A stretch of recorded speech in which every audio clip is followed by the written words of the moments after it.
Start med at indtaste skråtskatte.dk i et browservindue og lav et browservindue mere med skråtskatte.dk/jættetest. Og så tager du en tredje fandeblad, hvor du taster skråtskatte.dk/jættetest/wp-admin. Her logger du ind med brugernavnet JET_admin og adgangskoden.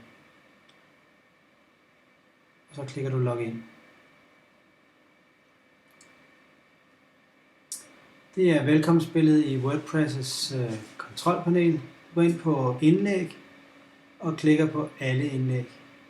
Så kan du se alle de forskellige indlæg og hvilke kategorier de forskellige indlæg er i. Vi vil lave et nyt indlæg i brochure, så vi går over på den gamle side og finder ud af, hvorfor en vi er kommet til. Den er omme på næste side. Den har vi, og så er det altså den her Arte Literaria. Så det kopierer jeg teksten, står ved siden af. Og så går vi over i vores kontrolpanel. Nej, først går vi lige herind og ser, at det er den, vi mangler. At det er den, der er den næste. Så går vi ind i vores kontrolpanel her og tilføjer et nyt indlæg. Sæt teksten ind ved at klikke på det lille T-symbol, så kommer vinduet frem her, og man sætter ind og klik indsæt. Titlen klippes væk og sættes ind som titlen oppe i foroven. Og nu sætter vi så et billede ind helt foroven. Tilføj media og skriv det første del af billedets navn eller smykkets navn.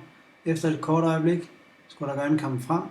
Når jeg skriver Arte, så tager jeg den der, klikker på den og klikker indsæt indlæg. Kommer den frem her, så klikker på den, og der er et lille billede der. Først tager jeg lige prisen og klipper. Så klikker jeg ind på det lille symbol og sætter prisen ind som billedtekst. Titlen kopierer jeg op som både alternativ tekst og titel. Og klik opdater. Så skriver vi materialer øverst. Og så sætter vi et linjeskift ind. Det gør vi med Shift Return, så det bliver et lille linjeskift. Både materialer, ordet materialer og ordet størrelse sætter vi i kursiv skrift.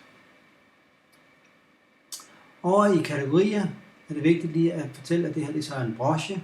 Så det klikker vi på der, inden vi klikker udgive.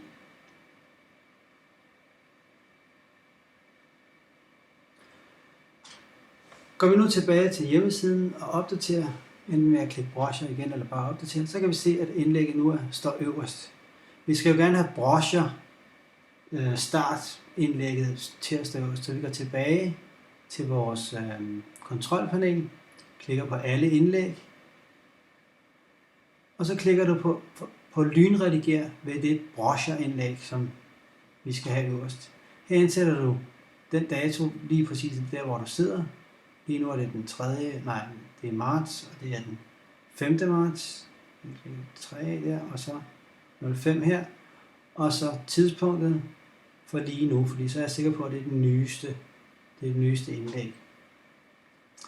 Så når jeg indtastet det, så klikker jeg opdater, og tilbage på siden klikker jeg opdaterer jeg hjemmesiden, og så kan vi se, at nu står det rigtige indlæg øverst, og så er det nye indlæg som nummer 2.